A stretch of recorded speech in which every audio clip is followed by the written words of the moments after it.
થાકી ગયા છો ને બધાય? કઈ વાંધો નહીં, થાયકા ભેગા થાયકા, બરાબર છે. હવે આપણે 15મી ઓગસ્ટ અને 26મી જાન્યુઆરી આ બે આપણા રાષ્ટ્રીય તહેવાર છે. એટલે 15મી ઓગસ્ટ અને 26મી જાન્યુઆરી આ બે રાષ્ટ્રીય તહેવાર વચ્ચે શું ફર્ક છે એ આજે હું તમને જણાવીશ.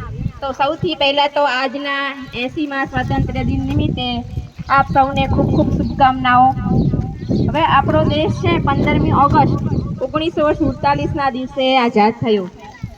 15મી ઓગસ્ટ 1947 પહેલા આપણા દેશ 1947ના દિવસે આપણો દેશ આઝાદ થયો. એ પછી અંગ્રેજોનો ઝંડો છે એ નીચે ઉતારવામાં આવ્યો અને જે આપણો ત્રિરંગો જે રાષ્ટ્રધ્વજ છે એને ફરકાવવામાં આવ્યો. એટલે 15મી ઓગસ્ટ અને 26મી જાન્યુઆરી આ બે વસ્તુમાં ફેર છે. તો પહેલો ફરક એ છે કે 15મી ઓગસ્ટના દિવસે જે આપણે આ રાષ્ટ્રધ્વજ છે એને નીચે બાંધીએ છીએ અને પછી દોરીથી એને ઉપર ખેંચી અને એને ફરકાવીએ છીએ. એટલે એને કહેવામાં આવે છે ધ્વજારોહણ. રાષ્ટ્રધ્વજને શું કરીએ છીએ આપણે નીચેથી બાંધીએ છીએ અને ઉપર ખેંચીને પછી ફરકાવીએ છીએ. એટલે એને કહેવામાં આવે છે ધ્વજારોહણ. એટલે 15મી ઓગસ્ટે જે આપણે ધ્વજ ફરકાવીએ છીએ એને ધ્વજારોહણ કહેવાય. કેમ કે 15મી ઓગસ્ટ 1947માં પહેલી વાર જ્યારે આપણો રાષ્ટ્રધ્વજ ફરક્યો ત્યારે પહેલા અંગ્રેજોનો ધ્વજ નીચે ઉતાર્યો અને પછી આપણો ધ્વજ છે એને ધીમે ધીમે ઉપર ચડાયો. એટલે 15મી ઓગસ્ટના દિવસે આ રીતે રાષ્ટ્રધ્વજ ફરકાવવામાં આવે છે. અને 26મી જાન્યુઆરી 1950ના રોજ આપણો દેશ આઝાદ તો થઈ ગયો હતો.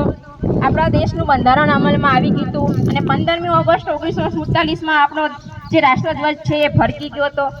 એટલે 26મી જાન્યુઆરી 1950ના દિવસે આપણા રાષ્ટ્રધ્વજને આજે આપણે કેમ ઉપર બાંધ્યો અને પછી દોરીથી ખેંચીને આપણે ફરકાવ્યો, એવી રીતના 26મી જાન્યુઆરીના દિવસે રાષ્ટ્રધ્વજને ઉપર બાંધવામાં આવે છે અને પછી રસ્સી ખેંચી અને એને ફરકાવવામાં આવે છે.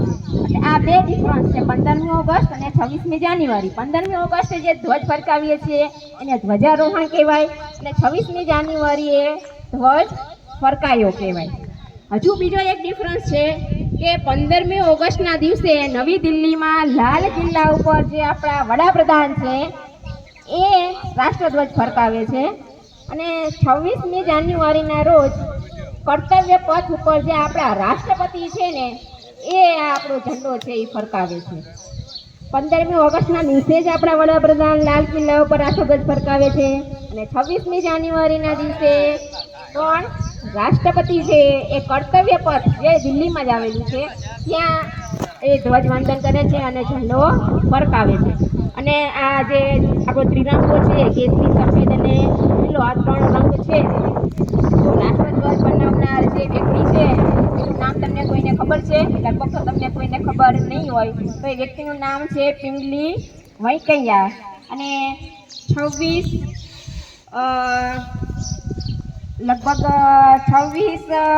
સપ્ટેમ્બર નહીં પણ 26 જુલાઈ 1947ના રોજ પહેલી વખત આપણો જે રાષ્ટ્રધ્વજ છે એ રાષ્ટ્રધ્વજને બનાવવામાં આવ્યો. આમ તો 6 વખત આપણા રાષ્ટ્રધ્વજના કલર બદલાવવામાં આવેલા છે પણ 26 જુલાઈ 1947ના રોજ આપણો જે આ ત્રિરંગો છે એ ત્રિરંગો છેલ્લે એને આ ઓપ આપવામાં આવ્યો. અને તમને ત્રણેય કલર શું સૂચવે છે એ તો ખબર જ છે.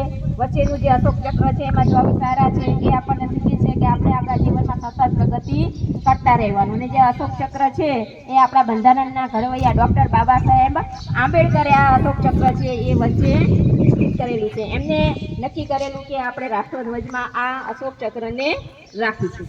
બાકી તો તમને 15મી ઓગસ્ટ અને 26મી જાન્યુઆરી વિશે બધી ખબર જ છે કે આપણા દેશના બધા જે શહીદ વીરો થઈ ગયા એને દેશને આઝાદ કરાવવા માટે પોતાનું બલિદાન આપી દીધું, પોતાના ખૂન રેડી દીધા. સાથે સાથે એમના કુટુંબીજનો, એમની માતાઓ એમને પણ વંદન કે તેમને પોતાના આવા સપૂતોને દેશને સ્વતંત્ર કરવા માટે છૂટ આપી.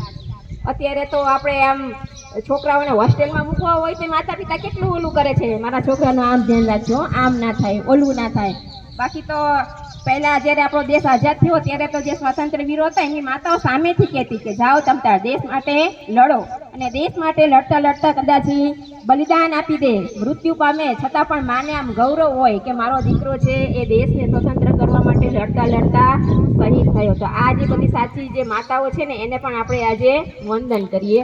અને ખાલી 15મી ઓગસ્ટ અને 26મી જાન્યુઆરીના રોજ આ કાર્યક્રમ કરવાથી કંઈ આપણે દેશ પ્રેમ આપણો પૂરો નથી થતો. દેશ પ્રેમ આપણે જો દર્શાવવો હોય તો આખો વર્ષ દેશ પ્રેમ આપણે દર્શાવી શકીએ.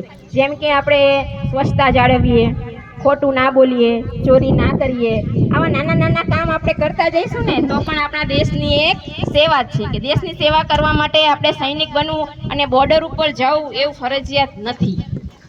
આ બધી જે આપણી નાની નાની બાબતો છે એ બાબતોનું જો આપણે ધ્યાન રાખીએ તો પણ આપણે દેશની એક સેવા જ કરી કહેવાય. બરાબર છે. તો છેલ્લે બધાને ભારત માતા કી વંદે.